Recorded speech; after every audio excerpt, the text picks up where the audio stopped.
আসসালামু আলাইকুম। তো সবাই কেমন আছেন? আশা করি সবাই ভালো আছেন। আলহামদুলিল্লাহ আমিও অনেক ভালো আছি। তো আজকে একটা নতুন রেসিপি নিয়ে চলে আসলাম।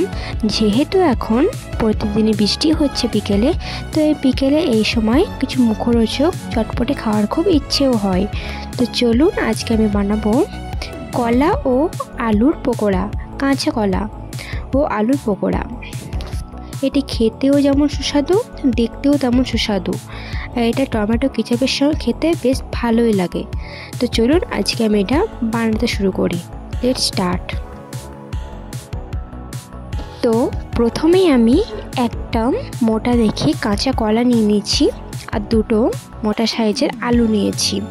তো এইগুলো আমি এবার ভালো করে ছিলে কেটে ধুয়ে নেব, তারপরে এটা পিস পিস করে কেটে নেব। তো চলুন কেটে নিই।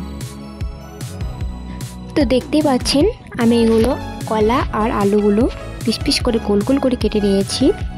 আর সেটি অবশ্যই জল দিয়ে ধুয়ে নেবেন, না তো কলার যে চিটচিটে ভাব থাকে সেটা অনেক লাল লাল টাইপের হয়ে যেতে পারে। তাই আমি ধুয়ে নিয়ে চলে এসেছি। তো একটা হাঁড়ির সাহায্যে আমি এটা সেদ্ধ করার জন্য জল দিয়ে ইন্ডাকশনে আমি বসিয়ে দিলাম। সেদ্ধ করার জন্য অপেক্ষা করব এবার।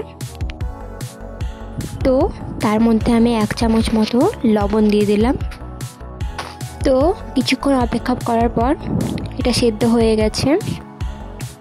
ততক্ষণে আমি কিছু পেঁয়াজ কেটে নিয়েছি।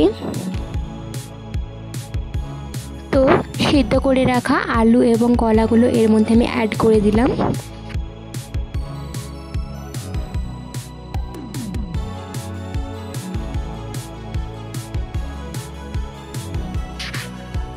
এরপরে এর মধ্যে আমি 1 থেকে 2 চামচ মতো বেসন দিয়ে দিলাম। তারপরে লঙ্কা দিয়ে দিলাম, তারপরে হলুদ গুঁড়ো দিয়ে দিলাম, তারপরে ধনে গুঁড়ো দিয়ে দিলাম, তারপরে একটু লবণ, তারপরে 5 মশলা দিয়ে দিলাম, তারপরে একটু সোডা। তো সব উপকরণগুলো আমার দেওয়া হয়ে গেল। তো এবার এই উপকরণগুলোকে ভালো করে মিশ্রণ করে নেব। তো পকোড়ার জন্য ডোটা আমার অলমোস্ট তৈরি হয়ে গেল। বেশি এটা পানি পানি হয়ে যায়নি, আমি যেহেতু জল দেইনি।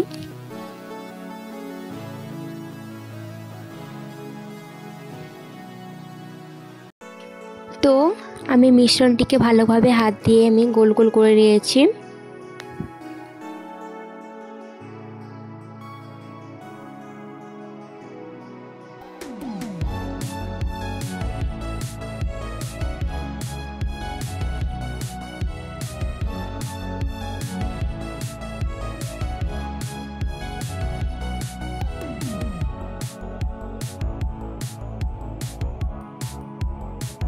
তো পকোড়াটা ভাজার জন্য আমি গ্যাসের ওপরে কড়াইতে সরষের তেল গরম করতে দিয়ে দিয়েছি। তো তেলটা গরম হয়ে গেছে। তো এবার আমি গ্যাসের ফ্লেমটা লো করে দিলাম। গ্যাসের ফ্লেমটা লো করে এগুলো ভাজতে হবে, নতুবা বেশি করে রাখলে পকোড়াগুলো ওপরগুলো কালো কালো হয়ে যাবে, কিন্তু ভেতরগুলো ভালো করে কাঁচাই থাকবে, ভালো করে সেদ্ধ হবে না। তো আমাকে হালকা আঁচে ভালো করে একটু ভেজে নিতে হবে। তো আমি একটা একটা করে সবগুলো দিয়ে দিলাম। তো এবার আমি এটা ভেজে তুলে নেব লাল লাল হয়ে আসলে।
ফাইনালি আমার পকোড়াটি ভাজা হয়ে গেল। তো এটি খেতে অনেক সুস্বাদু হয়েছিল আর দেখতেও যেমন সুস্বাদু হয়েছিল সেটা দেখতেই পাচ্ছেন। তো আজকের রেসিপিটা আপনাদের কেমন লাগলো কমেন্ট করে অবশ্যই জানাবেন। আর আমার চ্যানেলে যদি নতুন হয়ে থাকেন চ্যানেলটি অবশ্যই সাবস্ক্রাইব করে দেবেন আর ভিডিওটি একটা লাইক করে দেবেন। আবার অন্য টাইম নতুন ভিডিও নিয়ে শেয়ার করব। তো সবাই ভালো থাকবেন। আল্লাহ হাফিজ।